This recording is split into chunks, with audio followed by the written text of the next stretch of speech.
ஆண்டவரும் உலக ரட்சகருமா இருக்கிற இயேசு கிறிஸ்து நாமத்தினாலே என் அன்பின் வாழ்த்துக்கள். கொலைசீருக்கு எழுதின நிருபத்திலிருந்து 1-10 வரைக்கும் முதல் 10 வசனத்திலிருந்து சில காரியங்களை அறிமுக செய்தியாகவும், அதன் பிறகு அந்த அறிமுக செய்தியிலிருந்து 3 தலைப்புகள்ல இருந்து நாம் சில காரியங்களை பார்க்க இருக்கிறோம். 1 விசுவாசத்தை குறித்தும், 2வது அன்பை குறித்தும், 3வது நம்பிக்கையை குறித்தும் நாம் பார்க்க இருக்கிறோம். இந்த 10 வசனத்துல அப்போஸ்தலனாகிய பவுல் கொலோசை பட்டணத்துல எழுதின இந்த நிருபத்துல நன்றி தெரிவித்தலை குறித்தலும் விண்ணப்பத்தை குறித்தும் அவர் பேசுவதை நம்மளால பார்க்க முடியும். நீங்க 2வது வசனத்தை நீங்க கவனிங்க. நம்முடைய பிதாவாகிய தேவனாலும் கர்த்தராகிய இயேசு கிறிஸ்துவினாலும் உங்களுக்கு கிருபையும் சமாதானமும் உண்டாவதாக அப்படின்றத அவர் பேசியிருப்பாரு. 3வது வசனத்தை நீங்க எடுத்தீங்கன்னா விசுவாசத்தை குறித்து அவர் பேசுவாரு.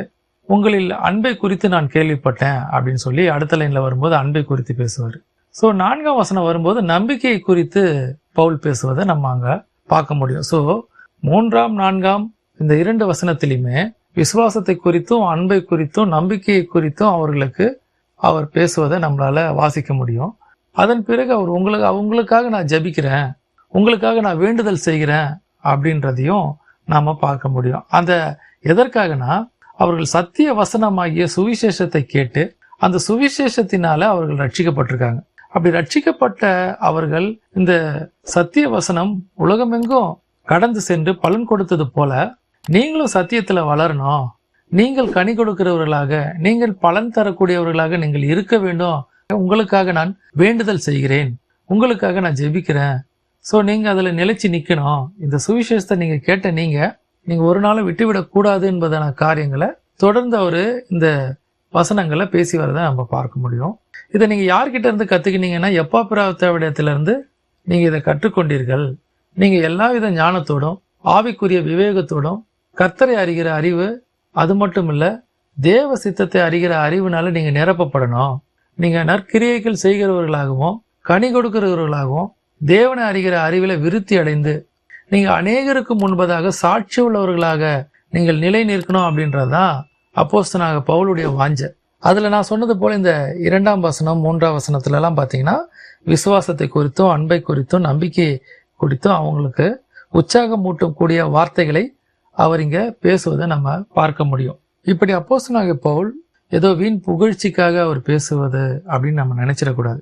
ஏன்னா அவருக்கு நிஜமாலுமே அப்படி ஒரு பாரம் அவருக்குள்ள இருந்ததை நம்மளால அறிந்து கொள்ள முடியும். ஏன்னா அவர் இந்த புத்தகத்துல மாத்திரமல்ல, நீங்க மற்ற புஸ்தகத்துல அவர் எழுதுற எல்லா விசுவாசிகளுக்குமே அவர் அன்பை குறித்தும் விசுவாசத்தை குறித்தும் நம்பிக்கையை குறித்தும் அவர் இதை பேசி இருக்கிறத எழுதியிருக்கிறத நம்மளால காண முடியும். நீங்க 1 தெசலோனியர் 1ஆம் அதிகாரம் 2ஆம் வசனத்துல நம்ம பார்த்தோம்னா அதுல விசுவாசத்தை குறித்து அன்பை குறித்து நம்பிக்கையை குறித்து அவர் பேசியிருப்பார். தேவனுக்கு பிரியமான சகோதரரே, உங்கள் விசுவாசத்தின் கிரியையையும் உங்கள் அன்பின் பிரயாசத்தையும் நம்முடைய கர்த்தராகிய இயேசு கிறிஸ்துவின் மேலுள்ள உங்கள் நம்பிக்கையின் பொறுமையையும் நம்முடைய பிதாவாகிய தேவனுக்கு முன்பாக நாங்கள் இடைவிடாமல் நினைவு கூர்ந்து. 1 கொரிந்தியர் 13ஆம் அதிகாரம் 13ஆம் வசனத்தை பாருங்களேன். இங்கேயும் விசுவாசத்தை குறித்து நம்பிக்கை குறித்து அவர் பேசுவார். எபிரேயருக்கு எழுதின நிருபம் 6ஆம் அதிகாரம் 11-13 வரைக்கும் நீங்க பாத்தீங்கன்னா அதுலயும் விசுவாசத்தை குறித்தும் நம்பிக்கை குறித்தும் அவர் பேசுவார். அப்ப எல்லா நிருபங்களிலுமே இதை அவரு ரெகுலரா, அதாவது எழுதக்கூடிய அந்த சபைகளுக்கு வீண் புகழ்ச்சிக்காக பேசாம அவர் இருதயத்தின் வாஞ்சையாக தேவனுடைய வார்த்தையில நிலைத்தி இருக்கணும்னு பவுல் ரொம்ப விரும்பினாரு அப்படின்றத நம்ம இதுல பார்க்க முடியும். நீங்கள் அசதியாயிராமல் வாக்குத்தத்தமான ஆசீர்வாதங்களை விசுவாசத்தினாலும் நீடிய பொறுமையினாலும் சுதந்திரித்துக் கொள்ளுகிறவர்களை பின்பற்றுகிறவர்களுமாயிருந்து உங்களுக்கு நம்பிக்கையின் பூரண நிச்சயமுண்டாகும்படி நீங்கள் யாவரும் முடிவு பரியந்தம் அப்படியே ஜாக்கிரதையை காண்பிக்க வேண்டும் என்று ஆசையாயிருக்கிறோம். இந்த விசுவாசத்தை குறித்து பேசும்போது நம்ம இன்னொரு காரியத்தை பார்க்கணும்.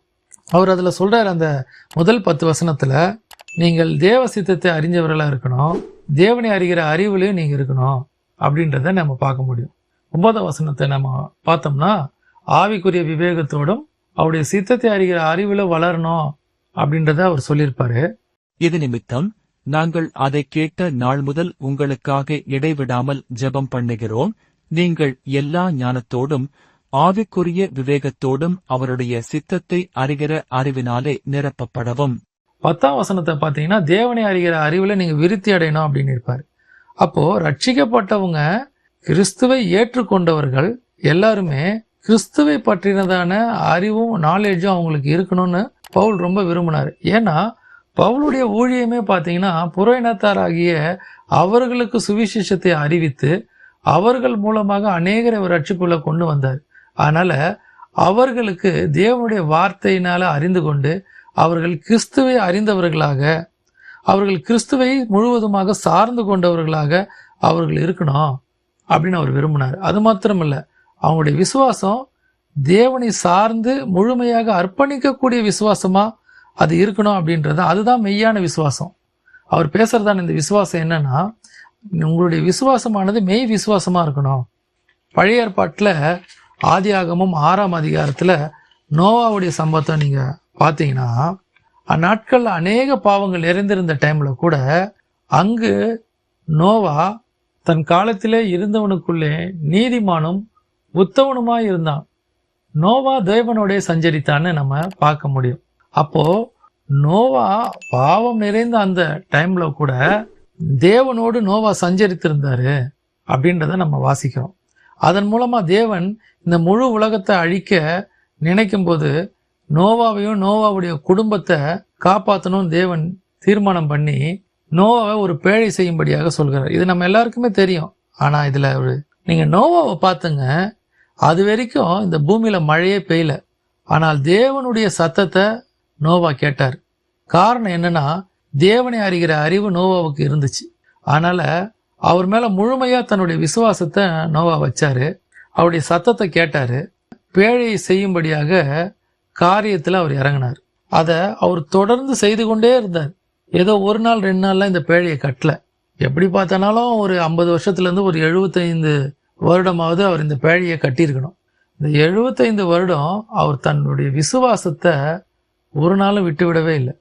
தேவன் சொன்னபடி அவர் மீண்டுமாக வந்து என்னை காப்பாற்றுவார்னு அவர் முழுவதுமாக தேவனை சார்ந்திருந்தார். ஜலப்பிரளயம் வரும், மழை பெய்யும், இந்த உலகம் அழியும், ஆனாலும் நான் காப்பாற்றப்படுவேன், என்னுடைய குடும்பம் காப்பாற்றப்படும்னு நோவா நினைச்சதுனால தான் நோவா ஒரு பேழையை உண்டு பண்ணான்னு நம்மளால பார்க்க முடியும். நீங்க இது எங்கன்னா ஆதியாகமம் 6ஆம் அதிகாரத்துல நீங்க வாசிச்சு பாருங்க. இரண்டாவதாக அன்பை குறித்து நாம் பார்க்க இருக்கிறோம். இதனுடைய தொடர்ச்சியை அடுத்த செய்தியில் கேட்கலாம். கொஞ்ச காலம் இயேசுவுக்காக கஷ்டப்பாடு சகிப்பதினால் இன்னல் துன்பம் இன்பமாய் மாறும். இயேசுவை